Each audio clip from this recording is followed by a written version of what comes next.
അബ്ദുൾ മജീദ് മാഷിനെ പ്രേക്ഷകർക്ക് കാണാം. മജീദിന്റെ തൊട്ടടുത്ത് നിൽക്കുന്ന മജീദിന്റെ പത്നി റുഖിയയും കാണാം. അബ്ദുൾ മജീദ് മാഷിന്റെ 2 കണ്ണുകൾക്കും കാഴ്ചയില്ലെങ്കിലും കാഴ്ച കാണാനായി ഇറങ്ങി തിരിച്ചതാണ്. റുഖിയയാണ് ആ കാഴ്ചകൾ കാട്ടിക്കൊടുക്കുകയും വിശദീകരിച്ചു കൊടുക്കുകയും ചെയ്യുക. മാഷേ ഇവിടെ നല്ല താഴ്ചയാണ് എന്നൊക്കെ റുഖിയ പറഞ്ഞു കൊടുക്കുന്നുണ്ടാവും.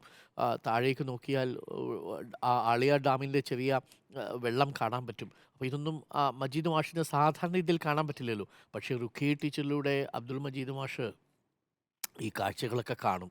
അങ്ങനെയാണ് ജീവിതത്തിൽ അബ്ദുൾ മജീദ് മാഷിൻ്റെ വെളിച്ചമായിരുന്നു റുഖിയ.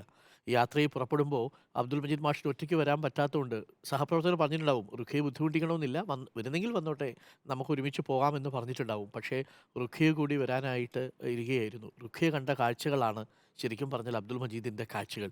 ഒടുവിൽ ആ യാത്രയിൽ അബ്ദുൾ മജീദും നഷ്ടപ്പെട്ടു. അബ്ദുൾ മജീദിന് വഴികാട്ടി കാഴ്ചകൾ കാണിക്കാൻ വന്ന റുഖിയയും നഷ്ടപ്പെട്ടു എന്നുള്ളതാണ്. ഒരു നാട് അങ്ങനെ വല്ലാത്ത സങ്കടക്കടലായിട്ട് മാറുകയാണ്.